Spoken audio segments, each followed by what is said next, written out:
নমস্কার। আজকে আমরা বুধকে নিয়ে আলোচনা করব। জ্যোতিষশাস্ত্রের মধ্যে বুধ খুবই গুরুত্বপূর্ণ গ্রহ, তাই বুধকে নিয়ে আপনি জানতে যদি চান একটুখানি ওয়েট করুন, অবশ্যই আমি আলোচনা করব। তার আগে একটি কথা বলে দেব, জ্যোতিষ প্রেমী, জ্যোতিষ আপনি যদি আরো বেশি শিখতে চান, জ্যোতিষকে যদি আপনি ভালোবাসেন, সেটা আপনি গৃহবধূ হতে পারেন, হয়তো এখন অব্দি জ্যোতিষ শেখেননি, হয়তো আপনি জ্যোতিষের প্রতি প্রচন্ড ইন্টারেস্টেড, এরকম হতে পারে, আবার জ্যোতিষের স্টুডেন্টও হতে পারে। তাহলে অবশ্যই আপনি আমার আরেকটি চ্যানেল আমি তৈরি করেছি, লার্ন অ্যাস্ট্রোলজি।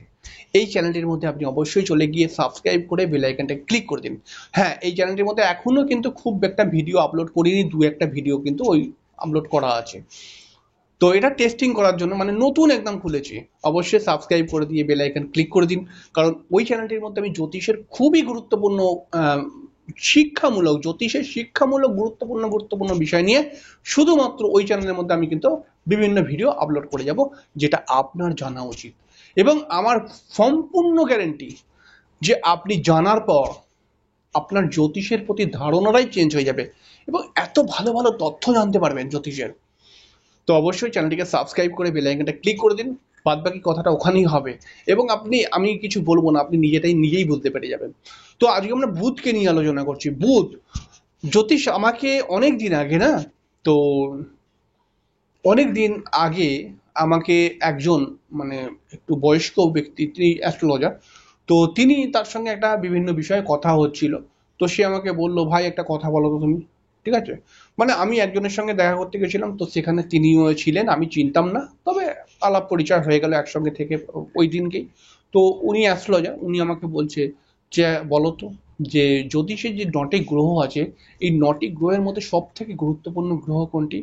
তো আমি কিছু না বুঝেই আমি একটি কথা বলেছিলাম যে সব থেকে গুরুত্বপূর্ণ গ্রহ হচ্ছে বুধ। তখন আমাকে বলেছিল একদম ঠিক, রাইট অ্যান্সার, গুড। তো এটাই হচ্ছে সব থেকে মূল কথা, জ্যোতিষের সব থেকে গুরুত্বপূর্ণ গ্রহ হচ্ছে বুধ। বুধ যদি কারোর জন্মছকে খারাপ হয়ে যায় তাহলে পরে গেল সে। আর বুধ যদি কারোর জন্মছকের মধ্যে ভালো হয়ে যায়, কেউ পৃথিবীর তাকে আটকাতে পারবে না, তার তো ডেভেলপ হবেই হবে। এই কথাটা মাথায় রাখবেন। কেন বলছি এই কথা অবশ্যই ভালো করে বোঝাবো। আমরা জানি বুধ, বুধ হচ্ছে বাক্যের কারক গ্রহ। বুধ হচ্ছে, আমরা বলি বুধ হচ্ছে মামার কারক গ্রহ। বুধ হচ্ছে আপনার যে কোনো সিদ্ধান্ত নেব তার কারক গ্রহ। অনেক সময় বুধ হচ্ছে ছোট ছোট বাচ্চাদের কারক গ্রহ, বই খাতা পেনের কারক গ্রহ, বা অনেক সময় দত্তক পুত্র নেয় না অনেকে, তো সেরকম পুত্রেরও কারক গ্রহ বুধ। এছাড়াও যে কোনো ছোট ছোট বাচ্চা ছেলেদেরকেও, ছেলে মেয়েদেরকেও কিন্তু মানে ছোট ছোট বাচ্চা ছেলে মেয়েদেরকে বুধ কন্ট্রোল করে। বুধ একটি বালক গ্রহ। এই কারণে বলা হয়, যখন জ্যোতিষের বেসিক নলেজ নিয়ে আমরা আলোচনা করেছিলাম, পড়াশোনা করেছি, তখন আমরা একটা কথা আমাদের স্যারেরা বুঝিয়েছিল যে বুধ একটি বালক গ্রহ।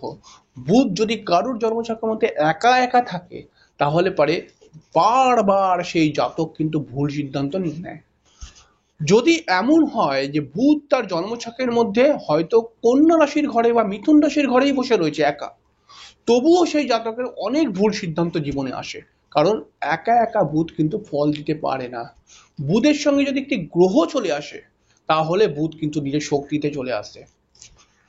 তো বুধ একা একা কখনোই ভালো নয়, বুধের সঙ্গে কোনো গ্রহ থাকলে পারে তখনই বুধ কিন্তু ভালো ফল দেওয়ার যোগ্য হয়ে যায়। বুধ আমরা জানি ব্যবসার কারক গ্রহ। তবে বুধ জন্মচক্রের মধ্যে যেখানে বসে রয়েছে, তার যদি দশম স্থানের মধ্যে বৃহস্পতি থাকে তাহলে পারে অবশ্যই সেই জাতক কিন্তু একটি ভালো ব্যবসায়ী হতে পারে। জন্মছকের মধ্যে বুধ যদি শুভ গ্রহের ঘরের মধ্যে থাকে, জন্মছকের মধ্যে বুধ যদি শুভ গ্রহের ঘরে থাকে, শুভ গ্রহের ঘরকে, শুভ গ্রহের ঘর হচ্ছে বৃহস্পতি বা শুক্র, এই শুভ গ্রহের ঘরে থাকে বা নিজের স্বক্ষেত্রে থাকে বা রবির ঘরে থাকে, তখন কিন্তু বুধ ব্যবসা দেয়। এবং তার সঙ্গে সঙ্গে যদি সেই জন্মছকের মধ্যে বৃহস্পতিটাও ভালো থাকে বা রবি বুধ একসঙ্গে থাকে, কিন্তু রবি বুধ একসঙ্গে যদি মেষ, মিথুন, কর্ক, সিংহ আর কন্যা এই ঘরে থাকে তাহলে তার এডুকেশন অবশ্যই হয়। এছাড়াও যদি অন্যান্য ঘরের মধ্যে বুধ এবং রবি একসঙ্গে থাকে তাহলে ওই ভাবটি লগ্ন থেকে যেই ভাব হবে ওই ভাব সম্পর্কে জাতকের একটুখানি এক্সপিরিয়েন্স বেশি হয়ে যায়। তো আশা করছি আপনি বুঝতে পারছেন। খুব খেপে খেপে অনুষ্ঠানটিকে বারবার শুনে কিন্তু ব্যাপারটাকে ধরার চেষ্টা করুন, খুব কঠিন ভাষা আমি বলছি না। যদি কারোর দেখা যায় জন্মছকের মধ্যে শনি এবং বুধ যদি একসঙ্গে থাকে, তাহলে যে সমস্ত পেশায় বাক্যের দ্বারা পেশাটা করা হয় আর কি, যে সমস্ত পেশায় বাক্য ইউজ হয়, ঠিক আছে, তাহলে সেই সমস্ত পেশায় কিন্তু জাতক নাম করতে পারে বা সেই সমস্ত পেশায় প্রচন্ড অ্যাডভান্টেজ পায়। তাই শনি বুধ যদি কারোর জন্মছকের মধ্যে দেখতে পান, তাহলে পরে অবশ্যই তাকে বলে দেবেন যে আপনি স্পিকিং পাওয়ারকে রিলেটেড কোনো কাজকর্ম করুন। সে আপনি কিন্তু অনেকটা সেলস রিলেটেডও বলতে পারেন, কারণ সেলসের মধ্যেও স্পিকিং পাওয়ারটা লাগে, তো সেক্ষেত্রে এই উন্নতি দিয়ে দেয়। যদি এমন হয়, আমরা ব্যবসার ক্ষেত্রে বুধকে বলেছি, আমরা জানি ব্যবসায়িক বুদ্ধি বুধ দেয়। তাই একটা কথা খেয়াল রাখবেন যে বেশিরভাগ সময় দেখা যায় যে আপনি লগ্ন থেকে ষষ্ঠ ঘর, এই লগ্ন থেকে ষষ্ঠ ঘরের মধ্যে যদি বুধ থাকে, তাহলে সেই জাতক কিন্তু বেশিরভাগ সময় দেখা যায় যে নিজে কিছু কাজকর্ম করার চেষ্টা করে, নিজে প্রথম জীবনে কর্ম করার চেষ্টা করে। আর যদি ষষ্ঠ থেকে মানে সপ্তম থেকে দ্বাদশ ঘরের মধ্যে বুধ থাকে, তাহলে সেই জাতক কিন্তু ব্যবসা করার চেষ্টা করে। কাজকর্ম পেয়ে গেলেও সে মনে করে একটা ব্যবসা ভালো যদি পেতাম করতাম, এরকম ব্যাপার কিন্তু আছে।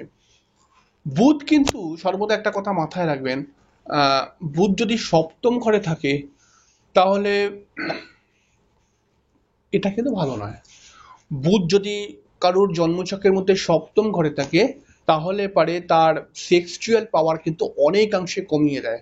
অর্থাৎ কোনো মেয়ে ধরুন বিয়ে করেছে কিন্তু তার সপ্তম স্থানে বুধ রয়েছে, তাহলে পারে অবভিয়াসলি তার হাজবেন্ডের কিন্তু সেক্সুয়াল পাওয়ার অনেক কম। এই সেক্সুয়াল পাওয়ার কম থাকলে পারে তার সন্তান হতেও অনেক রকম সমস্যা চলে আসতে পারে।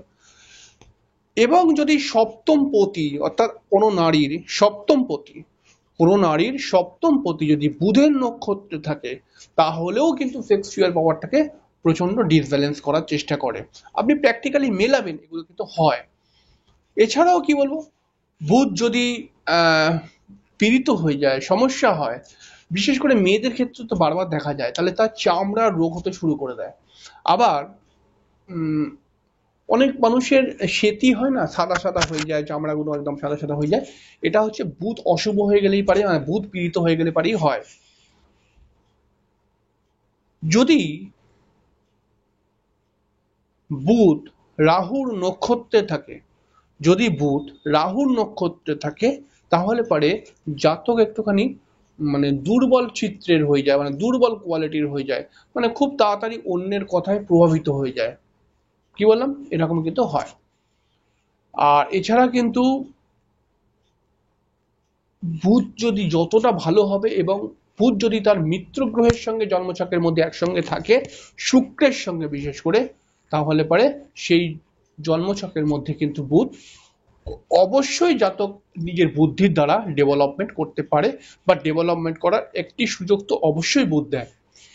তবে এখানে খেয়াল রাখবেন, বুধ কিন্তু চন্দ্রের সঙ্গে ভালো সম্পর্ক নেই। তাই বুধ কিন্তু, চন্দ্র যদি বুধের ঘরে চলে যায়, তাহলে চন্দ্র অনেকাংশে পীড়িত হয়ে যায়। কিন্তু বুধ যদি চন্দ্রের ঘরে চলে আসে, কারণ বুধকে কিন্তু চন্দ্র খারাপ বলে মনে করে না, চন্দ্রের দেখবেন মিত্র বুধ, কিন্তু বুধের শত্রু চন্দ্র। বুধের ঘরে যদি চন্দ্র যায়, তাহলে চন্দ্র পীড়িত। আবার বুধ যদি চন্দ্রের ঘরে আসে, তাহলে চন্দ্র পীড়িত নয়। ঠিক আছে, বুধ কিন্তু ভালো হয়ে গেল। কথাটাকে মাথায় রাখবেন। আপনি কি বুধ সম্পর্কে আরো কিছু জানতে চান? অবশ্যই জানতে পারবেন। আপনি অবশ্যই লার্ন অ্যাস্ট্রোলজি চ্যানেলটার মধ্যে চলে যান, আমারই নতুন একটি চ্যানেল, যে চ্যানেলটি জ্যোতিষের বিভিন্ন বিষয় নিয়ে আমি আলোচনা করব, এবং অনেক কিছু জানতে পারবেন জ্যোতিষের বিষয়ে। তো অবশ্যই আপনি যদি জ্যোতিষ প্রেমী হন, জ্যোতিষের স্টুডেন্ট হন, জ্যোতিষকে যদি ভালোবাসেন, তাহলে লার্ন অ্যাস্ট্রোলজি চ্যানেলটির মধ্যে চলে যান। অবশ্যই জ্যোতিষের অনেক ভালো ভালো তথ্য জানতে পারবেন। লার্ন অ্যাস্ট্রোলজি চ্যানেলটির লিঙ্ক আমি কিন্তু এই ভিডিওটির ডেসক্রিপশন বক্সে দিয়ে দিয়েছি। অবশ্যই সেই ডেসক্রিপশন বক্সটিকে দেখে আপনি কিন্তু অবশ্যই লার্ন অ্যাস্ট্রোলজি চ্যানেলটিকে সাবস্ক্রাইব করুন। আরো জ্যোতিষের অনেক তথ্য জানুন, এবং যেগুলো আপনার ভাল লাগবে, আপনার জ্ঞানকে অনেক বেশি বৃদ্ধি করবে, এবং আপনাকে মানে একজন কিন্তু আহ, আপনি প্রেডিকশন করতে এক্সপার্ট হয়ে যাবেন। ঠিক আছে, প্রফেশনাল ভাবে বিভিন্ন যোগ কিভাবে কাজ করছে, কি রেমেডি করলে পারে ভালো হবে, সব বিষয় নিয়ে আমি আলোচনা করব। খুব বেশি জোর দেবো জ্যোতিষের শিক্ষামূলক বিষয় এবং কি করে রেমেডি করতে হয় এই দুটো বিষয়ের মধ্যে। তাই অবশ্যই চলে যান, খুব ভালো লাগবে আপনার।